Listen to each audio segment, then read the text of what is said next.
वाह, पुराना सोना कितना शुद्ध होता था ना दादी। सोना आज भी शुद्ध है, उस पर अगर हॉलमार्क अंकित है। आप भी ध्यान रखें, सोना हमेशा BIS प्रमाणित ज्वेलर से ही लें। बिल अवश्य लें और जांच लें कि बिल पर अंकित और आभूषण पर अंकित शुद्धता समान है। अधिक जानकारी के लिए लॉग ऑन करें BIS.gov.in पर। देश की नई दिशाएं, तरक्की की नई राहें। दुकान बहुत खाली खाली लग रही है। अब क्या बताएं भैया, दुकान भरे में पूंजी लागत है। तुम स्वरोजगार क्रेडिट कार्ड क्यों नहीं बनवा लेते? स्वरोजगार क्रेडिट कार्ड? हाँ, वो गरीब आदमी जिसके पास अपना रोजगार है और जो थोड़ी बहुत बचत कर सकता है, इस कार्ड के माध्यम से अपनी क्षमता के अनुरूप बैंक से ऋण प्राप्त कर सकता है। क्या कह रहे भैया? स्वरोजगार क्रेडिट कार्ड बनाओ, अपना व्यवसाय आसानी से चलाओ। ये सूचना नाबार्ड द्वारा जनहित में जारी। नमस्कार, आकाशवाणी चंडीगढ़ से प्रादेशिक समाचारों के साथ मैं रत्तिका। पहले इस बुलेटिन के मुख्य समाचार। उच्चतम न्यायालय ने हरियाणा निवासियों के लिए निजी क्षेत्र की नौकरियों में 75% आरक्षण पर रोक लगाने वाले उच्च न्यायालय के आदेश को रद्द किया। केंद्रीय विद्युत मंत्री आर.के. सिंह ने कहा कि सरकार ने सभी घरों में 24 घंटे बिजली की निर्बाध आपूर्ति करने का फैसला लिया है। हरियाणा में लिंगानुपात में औसत 20 अंक का सुधार दर्ज किया गया। और हरियाणा सरकार ने खरीफ 2021 के दौरान जल भराव एवं कीट हमलों से हुए फसलों के नुकसान की मुआवजा राशि किसानों के खातों में भेजने की शुरुआत की। कोरोना के नए स्वरूप ओमिक्रॉन से संक्रमण के बढ़ते मामले चिंता का विषय है और इसके मद्देनजर हम अपने श्रोताओं से अपील करते हैं कि वे सतर्क रहें, दोनों टीके लगवाएं और अन्य लोगों की टीका लगवाने में मदद करें। अब समाचार विस्तार से। उच्चतम न्यायालय ने हरियाणा के निवासियों के लिए निजी क्षेत्र की नौकरियों में 75% आरक्षण पर रोक लगाने वाले उच्च न्यायालय के आदेश को रद्द कर दिया है। पंजाब एवं हरियाणा उच्च न्यायालय ने 3 फरवरी को राज्य के निवासियों के लिए निजी क्षेत्र की नौकरियों में 75% आरक्षण देने वाले हरियाणा सरकार के कानून पर अंतरिम रोक लगा दी थी। आज न्यायमूर्ति एल नागेश्वर राव और न्यायमूर्ति नरसिम्हा की पीठ ने हरियाणा सरकार को नियोक्ताओं के खिलाफ दंडात्मक कार्रवाई न करने का निर्देश दिया है। शीर्ष न्यायालय ने उच्च न्यायालय को 4 सप्ताह के भीतर इस मामले का निपटारा करने को कहा है। अदालत ने पक्षकारों को सुनवाई के लिए कार्यक्रम तय करने के लिए स्थगन की मांग न करने और अदालत के समक्ष उपस्थित होने का निर्देश दिया है। उच्चतम न्यायालय का ये आदेश हरियाणा सरकार द्वारा पंजाब एवं हरियाणा उच्च न्यायालय के उस आदेश को चुनौती देने वाली याचिका पर आया है जिसमें राज्य के निवासियों के लिए निजी क्षेत्र की नौकरियों में 75% आरक्षण देने वाले उसके कानून पर अंतरिम रोक लगा दी गई थी। केंद्रीय विद्युत मंत्री आर.के. सिंह ने कहा कि सरकार ने सभी घरों में 24 घंटे बिजली की निर्बाध आपूर्ति सुनिश्चित करने का फैसला लिया है।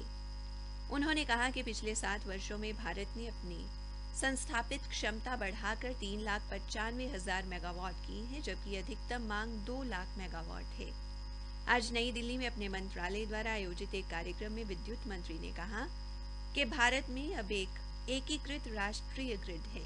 उन्होंने जोर देकर कहा कि बिजली की निर्बाध आपूर्ति के लिए मुख्यतः 2 आवश्यकताएं हैं, जिनमें बेहतर वितरण प्रणाली और वितरण कंपनियों की व्यवहार्यता शामिल है। श्री आर.के. सिंह ने कहा कि दुनिया को ऊर्जा क्षेत्र में बदलाव की जरूरत है, जहां जीवाश्म ईंधन की बजाय गैर जीवाश्म ईंधन प्रणाली का उपयोग किया जाए। उन्होंने कहा कि ये तभी संभव है जब ऊर्जा भंडारण उपकरणों की लागत कम होगी। मंत्री ने कहा कि उच्च दक्षता वाले सौर मॉड्यूल्स के लिए उत्पादन से जुड़ी प्रोत्साहन योजना के तहत वित्त मंत्रालय 19,500 करोड़ रुपए की अतिरिक्त राशि देगा। उन्होंने कहा कि परिवहन प्रणाली में और अधिक इलेक्ट्रिक वाहनों को जोड़ने से राष्ट्रीय राजधानी क्षेत्र में प्रदूषण को कम करने में मदद मिलेगी। विद्युत मंत्री ने कहा कि छोटे उद्योगों में कोयले की बजाय इसका विकल्प ढूंढने की जरूरत है। उन्होंने कहा कि वर्ष 2024 तक कृषि क्षेत्र में डीजल पंप को सौर ऊर्जा पंप से बदल दिया जाएगा। श्री आर.के. सिंह ने कहा कि किसान इस संबंध में पीएम कुसुम योजना का लाभ ले सकते हैं। प्रादेशिक समाचार आकाशवाणी चंडीगढ़ से प्रसारित किए जा रहे हैं। हरियाणा प्रदेश के लिंगानुपात में औसत 20 अंक का सुधार आया है। इस वर्ष जनवरी में जन्म के आधार पर लिंगानुपात के सीआरएस रिकॉर्ड के अनुसार प्रदेश में पहले नंबर पर दादरी जिला तथा दूसरे पर जींद जिला व तीसरे स्थान पर भिवानी जिला है। नए आंकड़ों के अनुसार अब हरियाणा का औसत लिंगानुपात प्रति 1000 लड़कों पर लड़कियों की संख्या 914 से बढ़कर 934 हो गई है। चरखी दादरी जिले में लिंगानुपात में हुए सुधार को लेकर दादरी के एसडीएम डॉक्टर वीरेंद्र सिंह, दादरी की महिला बाल कल्याण एवं विकास अधिकारी गीता सहारण व मुख्य चिकित्सा अधिकारी सुदर्शन पवार ने कहा कि सामूहिक प्रयासों से ही ये संभव हुआ है। वर्ष 2015 में जिला जींद में लिंगानुपात 857 था, जो कि अब 1097 पर पहुंचा। प्रधानमंत्री की मुहिम एवं स्वास्थ्य विभाग के प्रयासों से आमजन में जागरूकता आई है। प्रधानमंत्री नरेंद्र मोदी की बेटी बचाओ बेटी पढ़ाओ मुहिम हरियाणा प्रदेश में रंग लाने लगी है। जिले के उप सिविल सर्जन एवं पीएनडी एक्ट के नोडल अधिकारी डॉक्टर पालेराम ने बताया कि प्रधानमंत्री की मुहिम से आमजन जागरूक हुआ है, जिसके सार्थक परिणाम जिले में आने लगे हैं। हरियाणा सरकार ने खरीफ 2021 के दौरान राज्य में भारी वर्षा, जलभराव तथा कीट हमलों से हुए फसलों के नुकसान के बदले में 866 गांवों के 8,95,712 किसानों को 561 करोड़ 11 लाख रुपए मुआवजा राशि सीधे किसानों के खाते में हस्तांतरित करने की शुरुआत की है। मुख्यमंत्री मनोहर लाल ने आज चंडीगढ़ से वीडियो कॉन्फ्रेंसिंग के माध्यम से जिला उपायुक्तों के साथ बैठक की अध्यक्षता करते हुए उन्हें जल्द से जल्द किसानों के खातों में मुआवजा राशि का भुगतान सुनिश्चित करने के निर्देश दिए। उप मुख्यमंत्री दुष्यंत चौटाला एवं कृषि एवं किसान कल्याण मंत्री जेपी दलाल इस मौके पर उपस्थित रहे।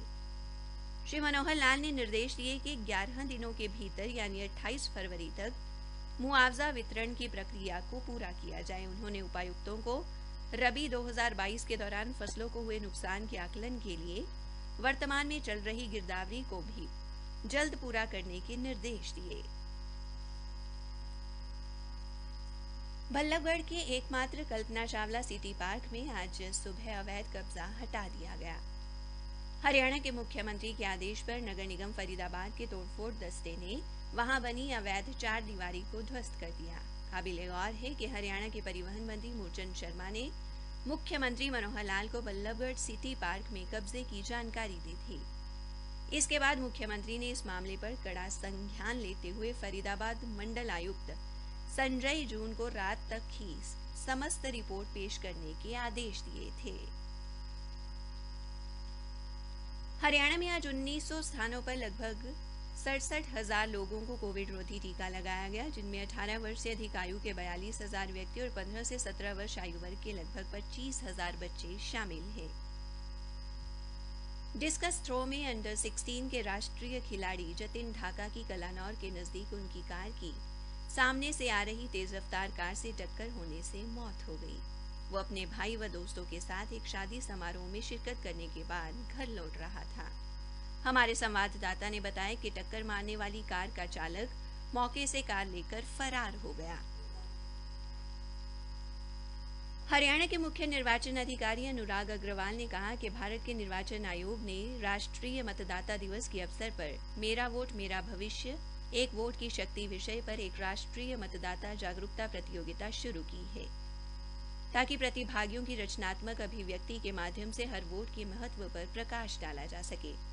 मुख्य निर्वाचन अधिकारी ने बताया कि भारत के चुनाव आयोग के स्वीप, व्यवस्थित मतदाता शिक्षा और चुनावी भागीदारी कार्यक्रम की ये राष्ट्रीय मतदाता जागरूकता प्रतियोगिता लोगों की प्रतिभा और रचनात्मकता को उजागर करने के साथ साथ उनकी सक्रिय भागीदारी के माध्यम से लोकतंत्र को भी मजबूत करेगी। इसी के साथ प्रादेशिक समाचार समाप्त हुए। रखते मजबूत इरादे, रहते हम सबसे आगे, रखते मजबूत इरादे, रहते हम सबसे आगे, आने वाला समय हमारा जुगनू है हम इस दुनिया पे, रखते मजबूत इरादे। 5 से 9 साल के बच्चे हर हफ्ते लें आयरन की सिर्फ एक गुलाबी गोली। सरकारी स्कूलों और आंगनबाड़ी केंद्रों में निःशुल्क उपलब्ध। एनीमिया मुक्त हरियाणा, राष्ट्रीय स्वास्थ्य मिशन, स्वास्थ्य विभाग हरियाणा द्वारा जनहित में जारी।